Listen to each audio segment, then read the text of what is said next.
8월 19일입니다. 오늘 말씀은 이사야서 29장 1절에서 24절까지 말씀이죠. 이 이사야 선지자가 이제 1절에서 아리엘이 재앙을 내리실 것이다, 하나님께서. 그렇게 예언을 해요.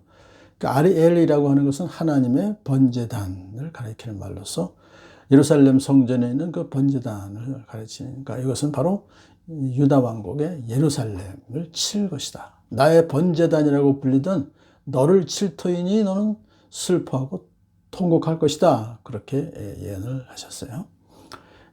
그 방법이야 이제 우리가 역사적으로 알듯이 아시리아 제국을 동원하셔서 사네립 왕이 남유다 쪽까지 쳐내려오는 것이죠. 자, 그런데 이제 하나님께서 그렇게 예루살렘을 치시겠다고 예언하신 바로 또 이어서 회복해 주시겠다, 그거예요. 유다 왕국을 친 원수 아시리아를 무력화시켜서 그들의 수고가 다 헛수고가 되게 할 것이다. 그렇게 예언하세요. 바로 사내립이 쳐들어왔었지만 결국은 하룻밤에 18만 5천 명이나 죽어서 다시 고국으로 돌아갈 수밖에 없었던 사건을 기억합니다. 이제 그런데 그 유다는 어떤 하나님께 범죄함으로 말미암아서 이제 재앙을 내리시는데, 이런 재앙을 내리시죠. 예언자의 영안을 멀게 하시고, 그래서 그들로 하여금 앞을 내다보지 못하게 하세요. 또 하나님의 계시를 알지 못하게 하시겠다. 그렇게 이제 재앙의 내용을 말씀하시는데, 또 그 이유는 뭐냐면 그들이 입으로는 하나님을 가까이 하고 입술로는 하나님을 영화롭게 하지만 그 마음으로는 하나님을 멀리하고 있기 때문이다. 유다 백성들이 위선적인 신앙생활, 이중적인 신앙생활을 하고 있었기 때문에 하나님께서 징계를 하신 것이다. 그런 뜻입니다.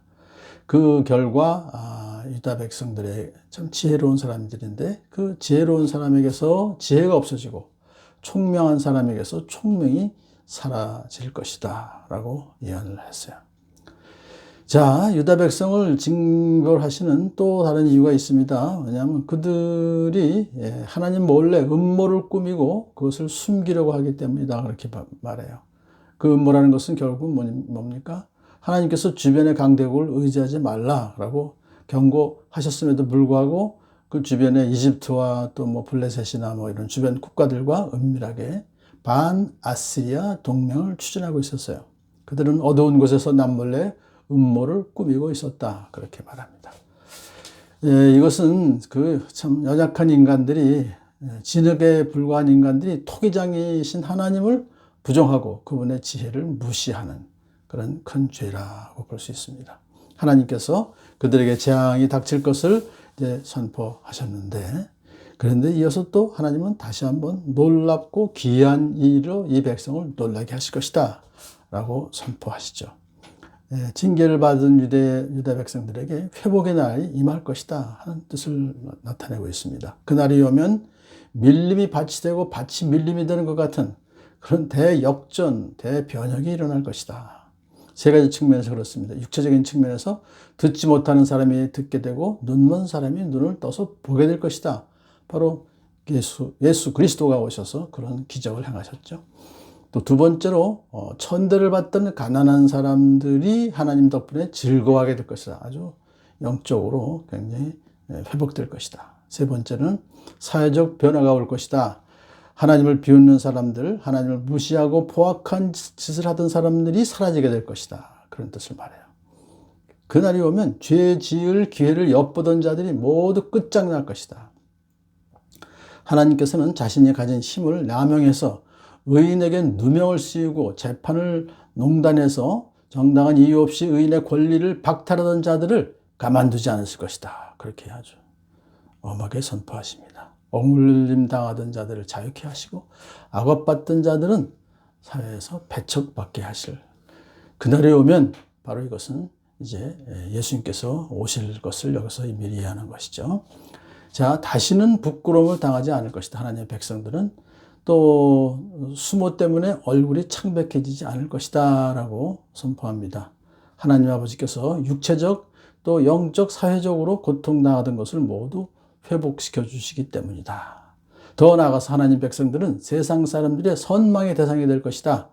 이러한 놀라운 그 대변혁이 있을 때 세상 사람들은 하나님께서 하나님의 자녀들을 위하여 하시는 일을 보고 하나님께 영광을 돌릴 것이다. 그런 뜻입니다.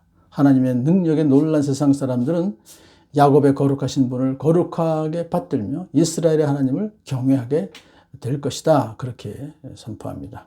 하나님의 능력과 사역의 놀라움을 인정하고 하나님을 섬기는 사람들은 어떻게 될까요? 총명함을 얻고 하나님의 교훈을 받게 될 것이다.